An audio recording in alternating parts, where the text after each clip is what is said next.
Terima kasih Tan Sri Speaker. Terima kasih Yang Berhormat Kota Baru. Izinkan saya menjawab 3 soalan berikut secara bersekali. Pada hari ini memandangkan soalan ditanyakan berkaitan dengan isu yang sama, iaitu soalan daripada nombor 4 hari ini daripada Yang Berhormat Kota Baru, soalan nombor 31 pada Yang Berhormat Damansara. Untuk soalan tarikh 18 Oktober, soalan nombor 33 oleh Yang Berhormat Ahitam tarikh 30 Oktober. Pertama sekali saya ingin menegaskan bahawa Kerajaan Perpaduan Madani pada hari ini di bawah kepimpinan Yang Amat Berhormat Perdana Menteri ke-10 kekal komited dalam usaha reformasi institusi, antara lain yang melibatkan pengasingan peranan peguam negara dan pendakwa raya. Untuk maklumat ahli Yang Berhormat, pada 16 Ogos 2023, Jemaah Menteri telah pun bersetuju supaya satu kajian empirikal yang terperinci dan holistik dibuat berkenaan dengan pengasingan peranan pendakwa raya dan peguam negara. Kajian ini akan memastikan pengasingan ini dapat dilaksanakan tanpa sebarang pengaruh politik serta urusan undang-undang di bawah peguam negara dan pendakwa raya dilaksanakan secara tulus selaras dengan agenda Malaysia Madani. Sebagai langkah ke hadapan, pada 12 September 2023, saya telah mempengerusikan mesyuarat berkenaan usaha reformasi pengasingan peranan peguam negara dan pendakwa raya yang bertujuan antara lain untuk mendapatkan input dan membincangkan terma rujukan serta cabaran-cabaran yang dihadapi dalam melaksanakan usaha reformasi tersebut. Mesyuarat ini dihadiri oleh ahli-ahli Yang Berhormat, beberapa ahli Yang Berhormat termasuk daripada Blok Pembangkang. Sebagaimana ahli Yang Berhormat sedia maklum, kerajaan telah bersetuju agar 2 pasukan ditubuhkan bagi terus menggerakkan agenda ini secara berfasah, mengambil kira kompleksiti dan cabaran terlibat. Fasa pertama, pasukan petugas khas kajian komparatif sedang menjalankan kajian berdasarkan keterangan dengan izin evidence-based research ke atas beberapa buah negara bagi meneliti dan merangka model yang paling sesuai dalam konteks Malaysia dengan mengambil kira Shawcross Principle dengan izin dan the Doctrine of Independent Aloofness dengan izin. Negara yang sedang dikaji mengamalkan sistem perundangan berasaskan demokrasi berparlimen yang mengamalkan sistem adversarial dan mempunyai pelbagai struktur pentadbiran iaitu persekutuan, negeri, kesatuan dan sebagainya. Untuk maklumat ahli Yang Berhormat, pada 10 Oktober 2023 iaitu esok, saya akan mempengerusi mesyuarat yang seterusnya untuk mendengar pembentangan hasil kajian awal berdasarkan pendekatan doktoral mengenai pelaksanaan pengasingan peranan pendakwa raya dan peguam negara di 9 buah negara iaitu England dan Wales, India, New Zealand, Australia, Canada, Afrika Selatan, Ireland, Kenya dan Amerika Syarikat. Tan Sri yang di speaker, saya ingin juga menekan di sini bahawa dalam fasa kedua, pasukan petugas khas teknikal bagi kajian ini akan meneliti secara komprehensif mengenai implikasi perundangan, pejawatan dan kewangan yang menyediakan laporan interim untuk dipertimbangkan Jemaah Menteri. Untuk maklumat ahli Yang Berhormat, implikasi kewangan yang terlibat bagi melaksanakan inisiatif ini adalah tertakluk kepada model yang akan dikenal pasti berdasarkan dengan izin evidence-based research yang telah saya nyatakan sebentar tadi. Ini meliputi kos bagi pejawatan sedia ada, pejawatan baru, fasiliti bangunan, segala utility, aset kenderaan, teknologi maklumat. Oleh yang demikian adalah dengan izin premature untuk saya untuk menentukan implikasi kewangan yang spesifik pada peringkat ini Yang Berhormat. Dan akhir sekali, fasa ketiga, sedikit masa Tan Sri Speaker sesi libat urus bersama-sama dengan Kerajaan Negeri Sabah dan Sarawak serta pihak pemegang taruh termasuk agensi penguatkuasa seperti Polis Diraja Malaysia, Suruhanjaya Pencegahan Rasuah, Jabatan Kastam Diraja Malaysia, Agensi Penguasaan Maritime Malaysia, selain pada Majlis Peguam, Persatuan Peguam Sabah, Advocate and Solicitor Association di Sarawak, ahli-ahli akademik, pakar rujuk Perlembagaan Persekutuan akan juga diadakan oleh pasukan petugas khas teknikal dalam masa terdekat. Terima kasih. Kota Baru.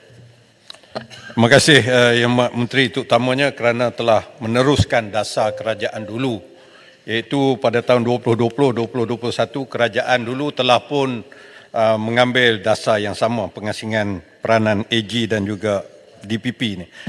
Tan Sri Ketua, saya yakin Yang Berhormat Menteri aware ataupun memahami bahawa perkara 145 berhubung dengan pelantikan peguam negara ini ada pindaan dia. tahun 1957 yang berbunyi, Yang di-Pertuan Agong hendaklah selepas berunding dengan Suruhanjaya Perkhidmatan Kehakiman dan Perundangan melantik daripada kalangan anggota Perkhidmatan Kehakiman dan Perundangan seorang peguam negara yang hendaklah seorang yang berkelayakan menjadi Hakim Mahkamah Persekutuan. Pindaan yang berkuat kuasa 16 September 63 berbunyi Yang di-Pertuan Agong atas nasihat Perdana Menteri melantik seorang yang layak menjadi Hakim Mahkamah Persekutuan sebagai peguam negara bagi persekutuan. Soalan saya, apabila pindaan yang hendak dibuat oleh kerajaan sekarang ini nak guna peruntukan yang mana? Adakah atas nasihat Suruhanjaya Perkhidmatan Kehakiman Perundangan ataupun kekal dengan pelantikan AG atas nasihat Perdana Menteri? Yang kedua, adakah selepas pindaan ini dibuat, jawatan peguam negara ataupun peguam negara itu sendiri akan menjadi salah seorang ahli kabinet ex officio sebagaimana sekarang ini di peringkat negeri penasihat undang-undang negeri menjadi ex officio ex co di dalam Majlis Mesyuarat Kerajaan. Mohon jawapan. Terima kasih. Sila Menteri. Terima kasih abangku Yang Berhormat Kota Baru. Bukan bosku abangku. Tan Sri Speaker, sebenarnya nak melakukan pengasingan ini, saya sebut tadi 3 fasa yang kami lihat.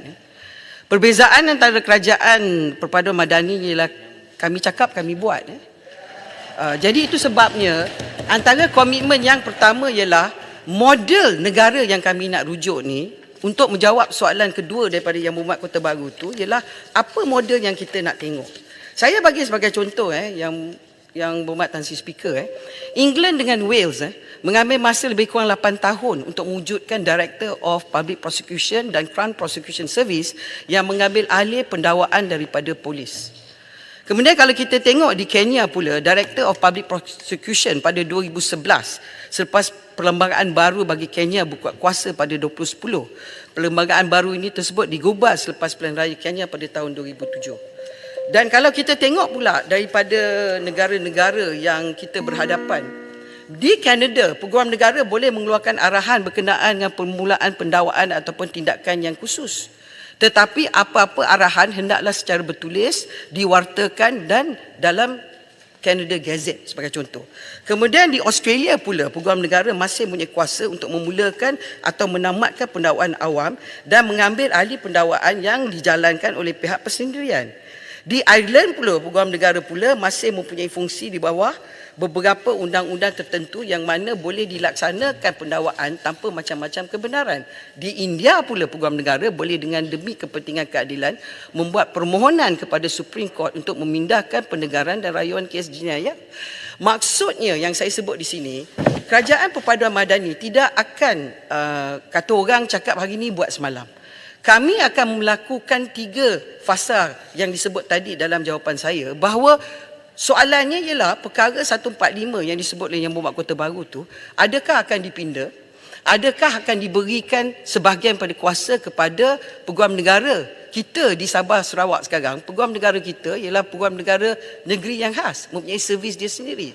Kemudian pula yang saya jawab dalam fasa ketiga ialah beberapa agensi penguatkuasa kemungkinan pada hari ini mahukan kuasa pendakwaan terhadap kuasa mereka mendakwa tersendiri. Pada hari ini, setakat ini, kuasa pendakwaan hanya tertakluk pada peguam negara di bawah perkara 145. Itu sebab soalan yang ditanya oleh Yang Berhormat Kota Baru, ingin saya menyatakan ialah kita memang dalam perjalanan. Perjalanan ini akan memakan masa. Tetapi komitmen kita ialah apabila kita berbincang, ahli-ahli yang berhormat di dua-dua belah pihak akan dibawa bersama setiap tahap perbincangan untuk menunjukkan komitmen daripada kerajaan ini supaya pindaan ini, perubahan ini akan dibuat secara tulus dan diberikan penekanan kepada tata kelola supaya rakyat diutamakan. Terima kasih, Tan Sri Speaker. Damansara. Terima kasih, Tuan Speaker. Tuan Speaker, kami semua dengar berkenaan dengan perlunya untuk kita asingkan kuasa di antara peguam negara dan juga pendakwa raya. Jadi, soalan yang berbangkit di luar sana adalah apakah pentingnya dan perlunya untuk pengasingan kuasa ini? Apakah tujuannya secara spesifik? Apakah objektif yang kita ingin capai melalui pindaan ini? Jadi soalan saya kepada Menteri adalah soalan itu, apakah objektif pengasingan kuasa di antara peguam negara dan pendakwa raya? Dan soalan seterusnya, setelah kita membuat pindaan-pindaan ini, misal kata kalau kita lihat objektif itu adalah untuk mengelakkan daripada ada campur tangan dari sudut eksekutif dan sebagainya, apakah mekanisme yang akan kita bawa dalam pindaan ini untuk pastikan bahawa selepas kita ada pengasingan kuasa ini, Tuan Speaker, masalah yang kita ingin hapuskan itu dan elakkan itu tidak akan berulang lagi? Itulah soalan saya kepada Menteri. Terima kasih. Sila Menteri. Terima kasih Yang Berhormat Damansara. Sebenarnya Tan Sri Speaker, itulah yang mana kajian ini perlu kita lakukan. Kerana sebenarnya soalan yang perlu kita tanya ialah, adakah kuasa peguam negara yang ada dengan kita sekarang di bawah perlembagaan ini mencukupi ke, ataupun adakah budi bicara peguam negara perlu mempunyai kuasa terhad? Bererti soalannya, Damansara, adakah kuasa peguam negara dalam negara kita dalam kajian ini, should it be full discretion dengan izin ataupun should it be guided discretion? Pertama.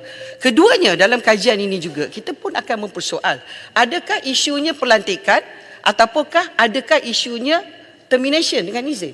Kalau pelantikan itu dilihat sebagai satu proses yang dapat menjamin ketulusan, kemungkinan dalam kajian bila dibawa kepada Jemaah Menteri setelah dia berbincang dengan ahli-ahli parlimen ialah, adakah kita melihat bahawa dalam aspek termination, pemberhentian itu dilakukan secara lebih terbuka seperti yang dilakukan kepada hakim-hakim kita melalui satu proses standard kepada High Court Judge sebagai contoh.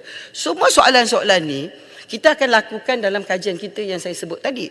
Sebab soalan yang ditanya oleh Yang Berhormat Damansara tu dan juga Kota Baru tu memang betul. It depends on apa sebenarnya objektif yang kita nak tengok daripada proses ini. Tetapi saya perlu menekankan di sini ialah kita tidak boleh lari bahawa akan dikenakan kos kepada negara kita.